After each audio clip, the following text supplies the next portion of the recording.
di angka 4, bab 4, huruf D, hak pasangan calon manakala misalnya kemudian ada yang tidak lengkap, menjadi kemudian hilang gara-gara tidak bisa mendaftar kembali pada masa pendaftaran sampai tanggal 25. Itu yang pertama. Yang kedua, di angka 5-nya, bab 4, huruf D, angka 5, itu ternyata mungkin karena tidak detail membaca, praktek di lapangan salah. Dikecualikan untuk syarat kesehatan.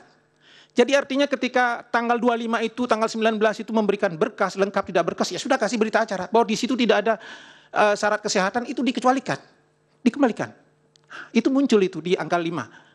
Bahwa dikecualikan untuk syarat kesehatan. Karena betul, setelah itu akan ditindaklanjuti dengan pemeriksaan kesehatan di rumah sakit.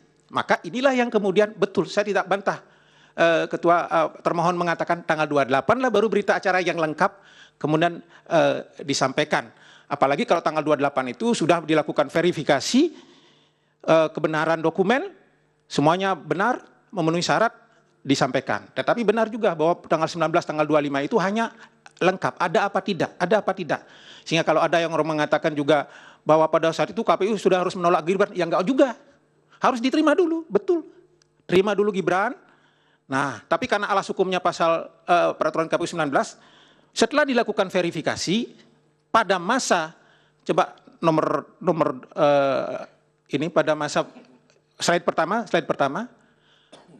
Nah, ini ada masa pemberitahuan hasil verifikasi dokumen pasangan calon. Ini antara tanggal 23 sampai tanggal 29 ya. Nah, ini. Inilah baru diberikan pasangan calon. Oh, ternyata Mas Gibran, mohon maaf, ini sesuai dengan peraturan KPU nomor 19, ini tidak memenuhi syarat loh.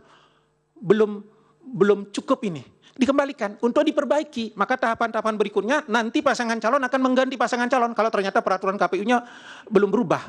Nah, celakanya kemudian coba dilihat slide kedua. Nah, ini. Pada saat KPU menetapkan peraturan KPU nomor 23 tahun 2023 yang mengadopsi putusan MK, maka seluruh fase pendaftaran, verifikasi dan pengembalian berkas sudah selesai yang menjadi ranah di putusan peraturan KPU nomor 19. Ini ranahnya. Jadi semuanya sudah selesai di situ.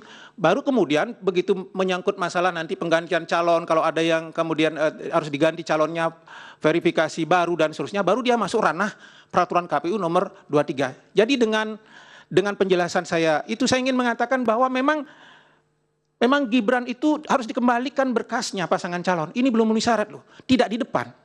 Tapi pada saat masa perbaikan berkas. Saya kira itu jawaban saya, mudah-mudahan sudah bisa menjawab semuanya. Kalau misalnya ada yang belum. Dari Pak Mulya tadi belum, best practice tadi. Ya, best practice tadi saya sudah sampaikan, sebetulnya secara implisit sudah penjelasan saya tadi sudah berurutan itu menjelaskan. Mencakup itu. Betul, mencakup itu bahwa pendaftaran, kemudian verifikasi dan terima kasih kalau begitu Pak Putu atas keterangannya, mudah-mudahan bermanfaat untuk Mahkamah Konstitusi. Terima kasih, saya mohon pamit. Om Santi. Om. Wassalamualaikum warahmatullahi wabarakatuh. Waalaikumsalam.